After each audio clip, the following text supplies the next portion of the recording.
So I have a message for my fellow plutocrats and zillionaires, and for anyone who lives in a gated bubble world. Wake up.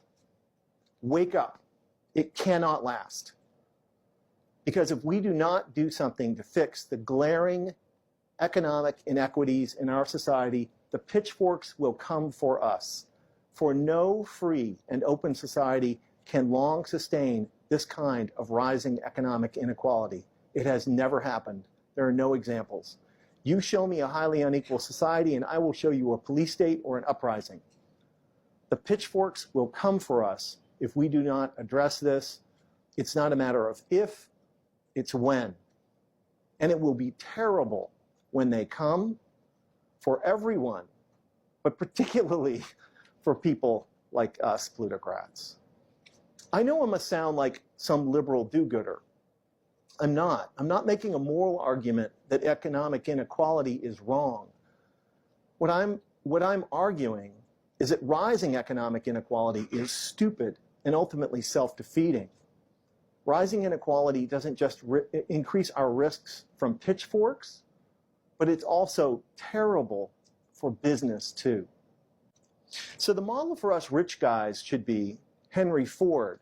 When Ford famously introduced the $5 day, which was twice the prevailing wage at the time, he didn't just increase the productivity of his factories, he converted exploited auto workers who were poor into a thriving middle class who could now afford to buy the products that they made.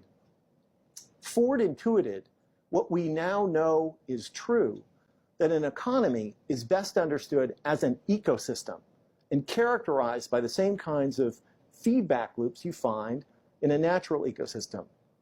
A feedback loop between customers and businesses.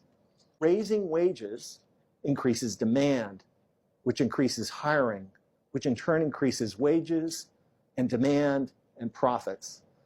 And that virtuous cycle of increasing prosperity is precisely what is missing from today's economic recovery.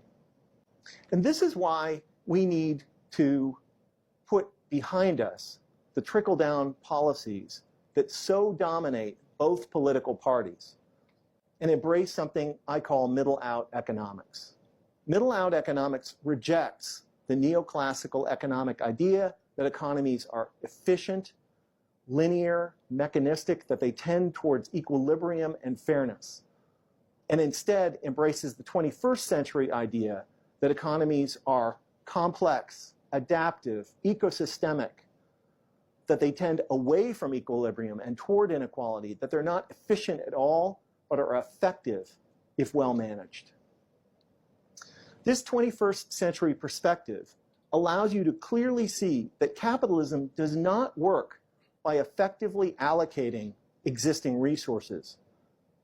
It works by effectively creating new solutions to human problems. The genius of capitalism is that it is an evolutionary solution-finding system.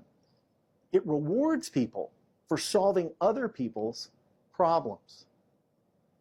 The difference between a poor society and a rich society, obviously, is the degree to which that society has generated solutions in the form of products for its citizens.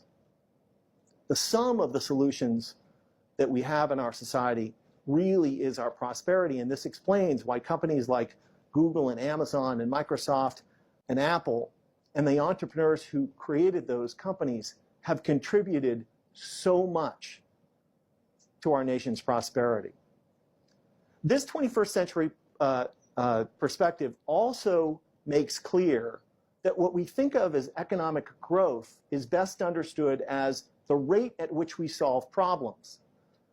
But that rate is totally dependent upon how many problem solvers, diverse, able problem solvers we have, and thus how many of our fellow citizens actively participate, both as entrepreneurs who can offer solutions and as customers who consume them. But this maximizing participation thing doesn't happen by accident. It doesn't happen by itself. It requires effort and investment, which is why all highly prosperous capitalist democracies are characterized by massive investments in the middle class and the infrastructure that they depend on. We plutocrats need to get this trickle-down economics thing behind us, this idea that the better we do, the better everyone else will do. It's not true. How could it be?